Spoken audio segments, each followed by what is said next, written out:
This is Paul Whittaker. I'm at Derbyshire County Cricket Club. It's the 9th of November and I'm talking to Bob Taylor. Right, Bob, on the previous recording we ran out of time. You appeared to be running out of time to get your bet on, so we're on tenterhooks now. What happened?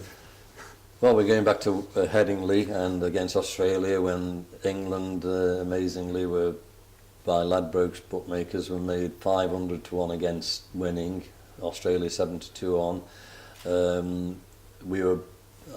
I knew that betting was illegal on matches, obviously, even then.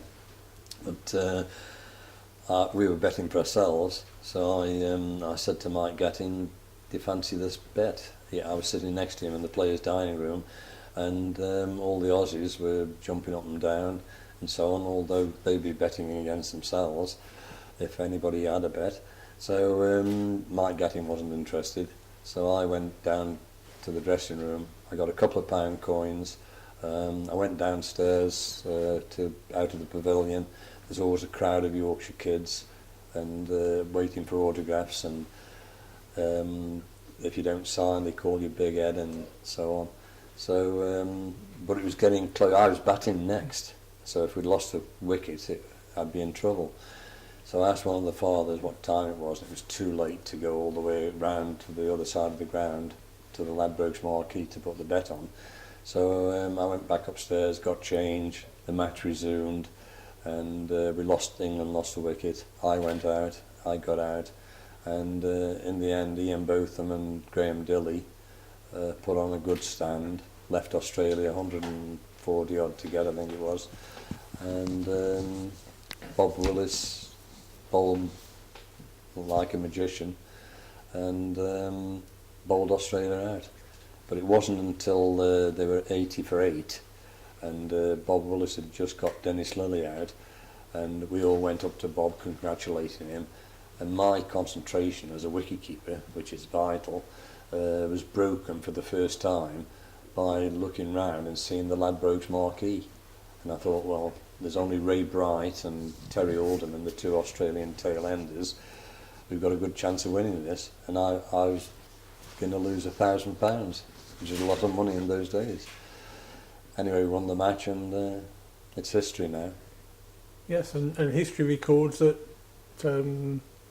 Rod Marsh and Dennis Lilly did get a bet on against their own side.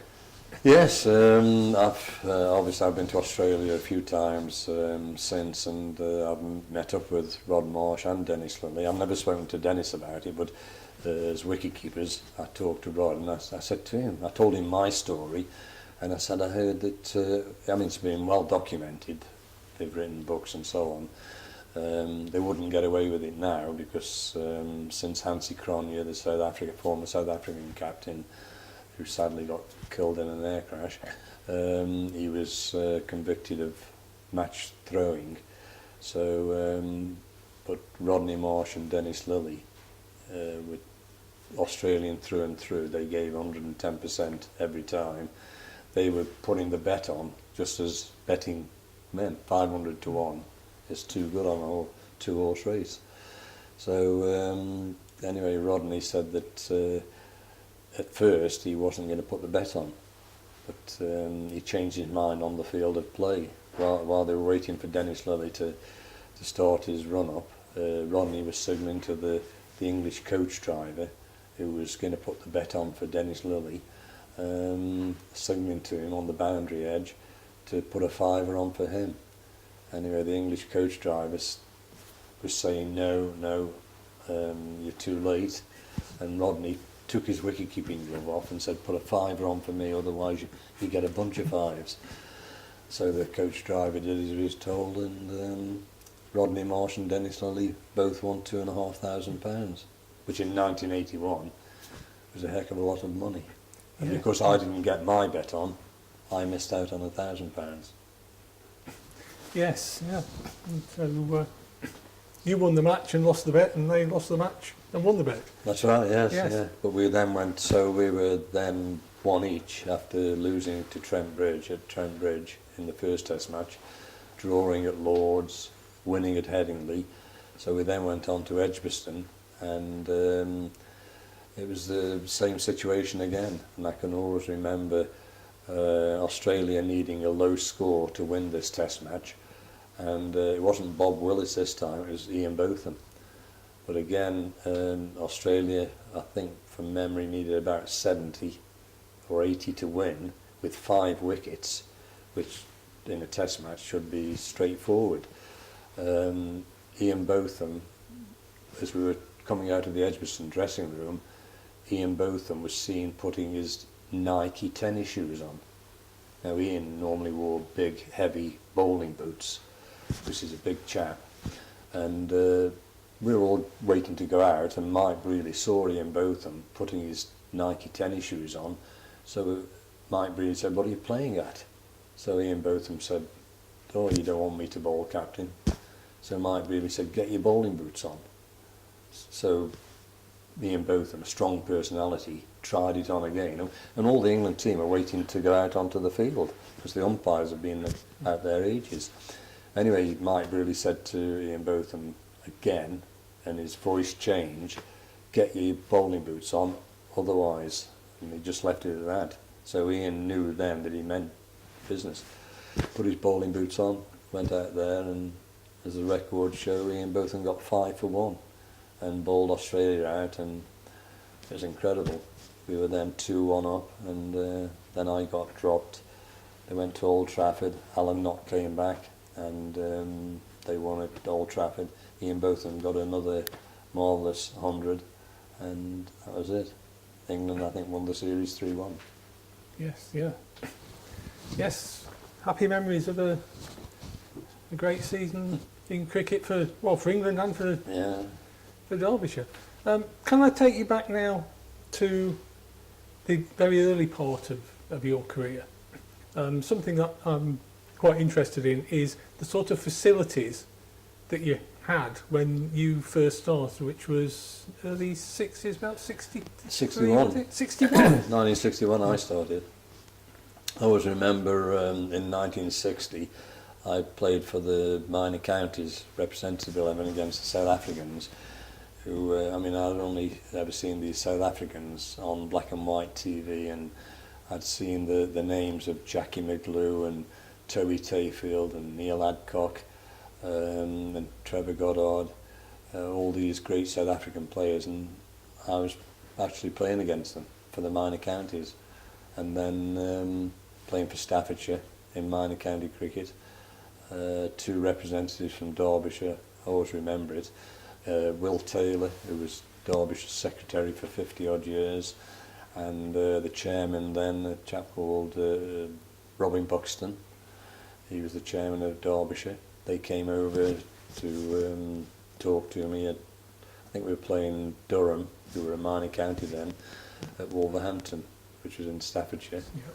And it was pouring down with rain, and we were in the dressing room, and somebody said there's 2 representatives from Derbyshire come to have a chat, and they pointed to this old black Rover, big black Rover, and because it was pouring down with rain, I went over to this old black Rover, and it was all steamed up, the people inside.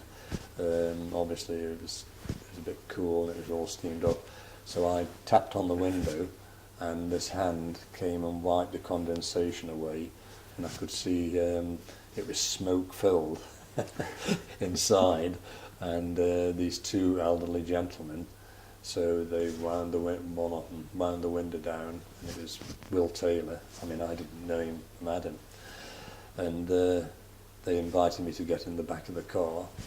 So I got in the back, and the smell of leather, the old leather upholstery, and the smell of cigar smoke, it was total affluence.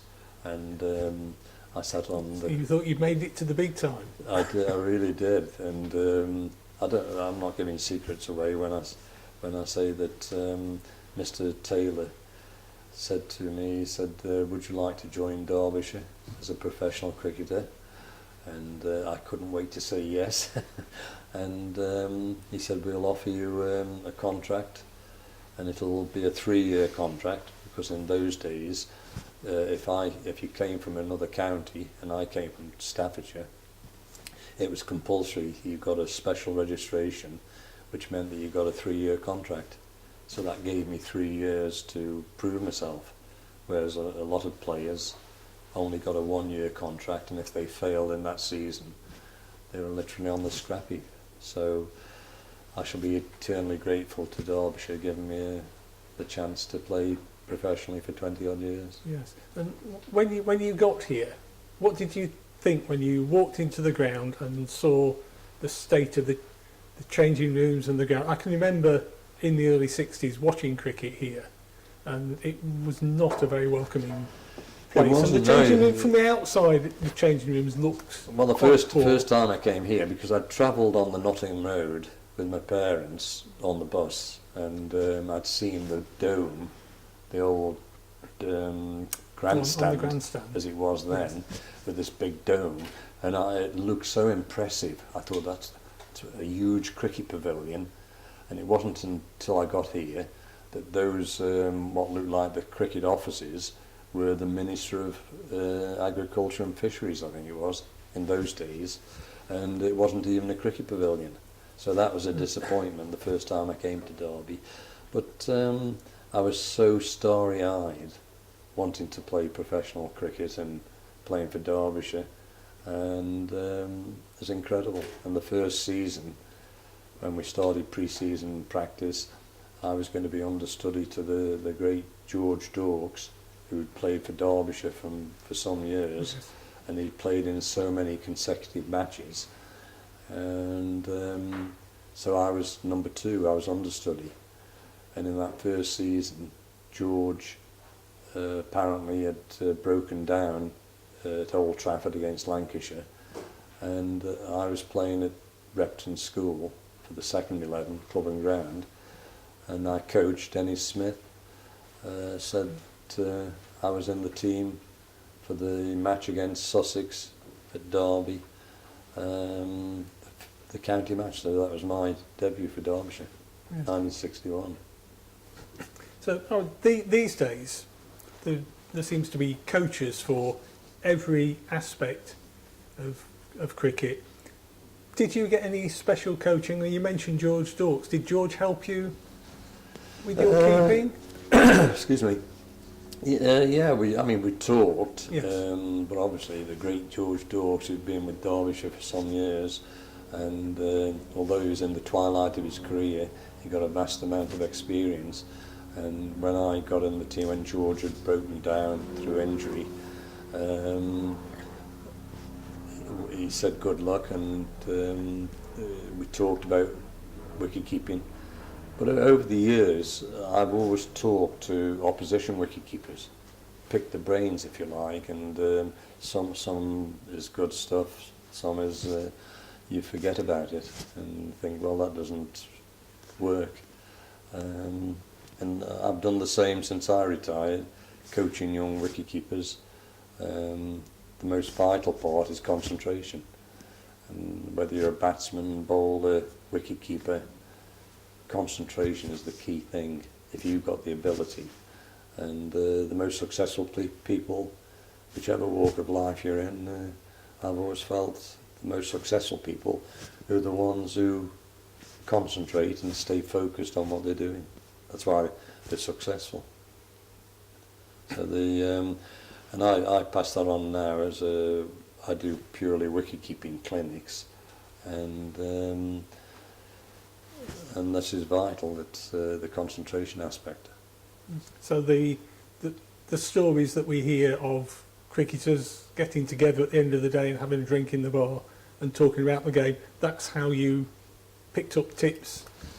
Oh yes, I think it's the only way really. And when I, as a schoolboy, I was at Old Trafford in 1956 when Jim Laker got his 19 wickets against Australia. I didn't see all 19 because we were only there for a day. But my hero then was the great Godfrey Evans, Kent and England wicketkeeper. But as soon as I started playing county cricket for Derbyshire, one of the first matches was against Northants, and Northants' wicketkeeper was a chap called Keith Andrew, KV Andrew, who had already played for England, but only a few tests. And Keith was a beautiful wicketkeeper, beautiful pair of hands. And I talked to Keith a lot, and he made it look so easy, and he was comfortable, and I wanted to keep wicket like him. And some people have said, "Oh, you look a bit like Keith Andrews," so that's a compliment to me. Yes, and Keith was a similar sort of player to you in that he was a specialist wicket-keeper who was not a great batsman. He batted about 9 or 10 for... Yeah, I get asked this fans. question. Obviously, nowadays, the Johnny Bairstows, the Butlers and so on, they are all-rounders, wicket-keeper, batsman, wicket-keepers. Yes. I was a wicket-keeper batsman. I never lost sleep if I wasn't getting runs. If I was keeping wicket badly, I'd lose sleep. I'd worry about it, because the wicket-keeper is so vital to the team. It doesn't mean that I wasn't trying when I was batting, but obviously there was something missing there. Either I hadn't got the ability, or I wasn't working hard enough. And the situation nowadays, with so much limited overs cricket, the wicket-keeper's got to be able to bat as well, to contribute to the score. Yes, sometimes it seems that the ability to bat is more important than the ability to be able to catch the ball every time it comes. Yeah, I mean, as I say, when I'm coaching, particularly schoolboys now, I always say to them, the second most important member of any cricket team, whatever level of cricket, test cricket, down to schoolboy cricket, whatever type of cricket, the long game or the shorter game, to me, the second most important member of any cricket team, next to the captain, is the wicketkeeper, because he gets the most chances, nicks or stumpings and so on. And I would always select a wicketkeeper batsman. But mostly nowadays, most of the wicketkeepers can bat, and it's just the way it's evolved, I think, yes. Really, Yeah. the situation. Yeah. Just in the last couple of minutes, just wondering if there's anything you'd like to say about Derek Morgan, who's just died in the last couple of days, who was one of your captains. He was, yes. Derek, very sad, nice man, lovely man, and a terrific cricketer, terrific all-round cricketer. And I think I mentioned earlier about getting the record number of dismissals in first-class cricket. I'm pretty sure I don't go back to Wisden and what have you, but I'm pretty sure my very first victim was off Derek Morgan. And it was against Sussex, made my debut for Derbyshire against Sussex, and it was a nick, and I think it was Les Lennon, and he nicked this ball, and it got a bit big. I'm standing up to Derek, because Derek used to bowl off cutters, and it bounced out, and I caught it on the second attempt to get it. But no, Derek was a lovely man, and it's a very sad time. Was he a disciplinarian as a captain? In his way, yes, Yes. but he was such a well-spoken, and he didn't rave and so on. He a bit like Mike Brealey, really. He cajoled you along and to try and get the best results from you. So he was a man manager rather than the sergeant major. That's right, yes. Type that, Yeah. sometimes we hear you have to be as you're a captain. But a brilliant cricketer, batter, bowler and fielder. One of the best fielders I've seen. Yes, yeah. He had a beautiful pair of hands. Yes, many people have said very unfortunate not to have played for England, but of course Trevor Bailey was around. That's right, At the same time. situation, Yeah. really. Right. Okay, well, thank you, Bob. We've run out of time yet again. It's been delightful to talk to you. Thank you very much. Thank you.